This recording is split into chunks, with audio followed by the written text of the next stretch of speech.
This video is brought to you by Mo Salah vs Tottenham and Leah's. Now, I say that because A, after the game against Tottenham, Mo Salah came away with 4 GA, and he was still getting on Twitter for, well, ghosting most of the game.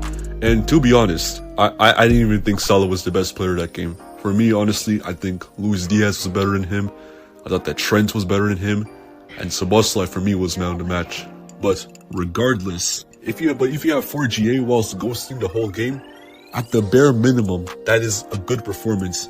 Now, I wouldn't call it great or world class, but it's a good performance. And B, I came across this video from Leah's. Go check out his channel. But he made a video about the harsh truth of Haaland. Basically, the gist of that video is that poachers, the names he dropped, guys like Haaland, Gerd Müller, Miroslav Klose, sole focus in a football game is just to be in the right place at the right time and score goals. They can never be the best footballers in the world because they aren't the ones creating the goals. So that kind of made me question, is playmaking the most important thing in football? And as I was going to sleep one night, I had a realization. Every footballer, every position should be able to playmake.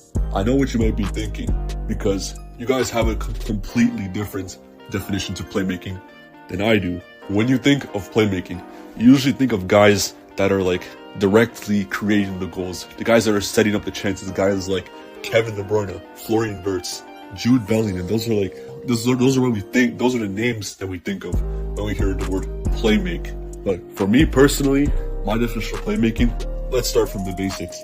What's the goal of football? The sole focus of football is to put the ball in that end and stop the ball from going in that end. And the only way to put the ball in that end is to get the ball closest to goal. Hence, I would describe my definition of playmaking would be where you create a better chance of scoring, or any act where you get the ball closer to the goal. And I honestly believe every position should be able to playmake. Now let's start from goalkeepers. Let me start from the goalkeepers and the center backs. Now, these are the guys where I think playmaking is like of the least importance to them. But in this modern day and age, it's kind of expected of them to have at least the fundamentals of playmaking. So obviously for a goalkeeper, playmaking in terms of them would be, delivering a long ball to the fullbacks that have pushed up, or, playing the ball to their center backs, even going to the defensive line and playing a line-breaking pass to the midfielders. But we really ever see that. Same thing with center backs, playing long balls to the wingers or the fullbacks and doing line-breaking passes to the midfielders. Or sometimes in the case of libero like Beckenbauer or John Stones, maybe carrying the ball into midfield and doing some magic over there. Now for fullbacks, it's pretty obvious. The most obvious form of playmaking for them is whipping the ball into the box, or even then, getting the ball from their position and running down the wing with it. That would be an act of playmaking for them. Midfielders, I don't really have to go deep in too much. Whether it be playing simple line-breaking passes like Busquets, or carrying the ball like Iniesta, or picking out one of the attackers with a long ball like Xavi. If you're a winger, then maybe it's picking up the ball from your own half and then carrying the ball 10 to 20 yards like Hazard.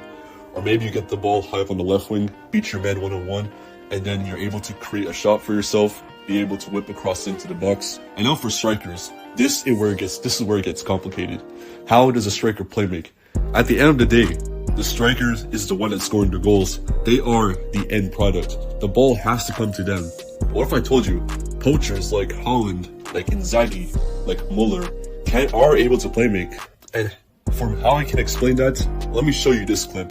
So the example I want to use, take Vinny's goal versus Bayern Munich in the first leg of the Champions League from last season. Y'all remember that Toni Kroos, a phenomenal pass to Vinicius. And don't get me wrong, it was a phenomenal pass. That goal wouldn't have happened without Vinny, because pay attention to what he does. He starts off higher up the pitch, drops back, drags his marker Kim Min-jae with him.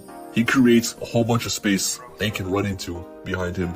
And Vinny knows that he's going to outpace Kim Min-jae with ease. So he drops back, creates that space for him almost instantly.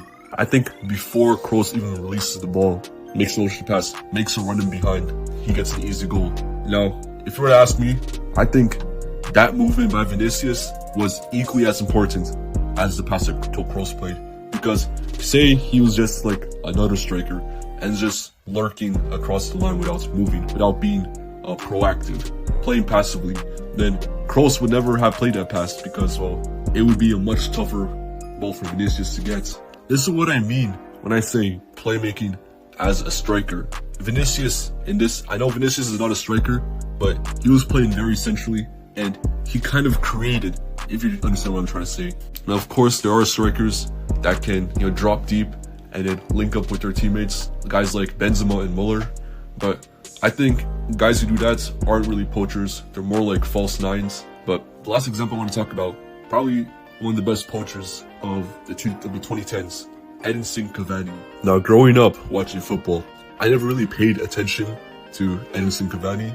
Who watches League One, to be honest? But I was watching one of Leah's video when he was doing the striker tier list, and when he got to Cavani, he was talking about how he was able to create his own chances purely based on his off-ball movement. So I went on YouTube, and then I thought, he was right.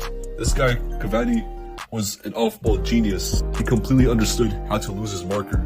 Most of the examples that he was using, he never even got the ball because either A, his teammates couldn't see the crosses, or B, they did deliver a cross, but it was a poor one. So this kind of segues into my next. When we're judging strikers as a footballer as a whole, these type of instances won't show up in the highlights. You can't really judge poachers like Haaland, like Inzaghi, like Gerd Muller. You can't really judge them based on what you see them do on the ball. Most of their genius comes from what they do off the ball. And I guess the reason why guys like Salah, guys like Haaland, who can rack up so much GA in a single match whilst not being on the ball and then getting slandered for it, is because, quite frankly, y'all ball watch too much. Now, this is kind of hypocritical because I have fallen victim to ball watching plenty of times. Quite frankly, just watching the ball as a fan is just like a completely simple and mundane way to watch it. Because what did Johan Cruyff say? The average footballer is on the ball for 3 minutes and off the ball for 87 minutes. So I guess the moral of the story, just because a guy isn't on the ball for most of the game doesn't mean he's played like. For strikers, I guess this means like, when we're judging strikers, I'll have to say, when we're judging strikers, look at what they do off the ball. Yeah, I guess that's it. Anyways, this is one of my first football videos that I'm doing on this channel. These are kind of going to be like low effort videos, which is, you're probably going to see like a lot of me. I don't really have a script for this. I just have like some bullet points and I just go off the dome. Something I'm not really used to. If you're here from my main channel, my anime channel, welcome. I'm surprised that you like both anime and football. I mean, I did a lot of football vids on my channel before. If this is your first video seeing me Shreisty, then if you follow anime, go check out my main channel. If not, then I guess more football vids to come on this channel. And with that said,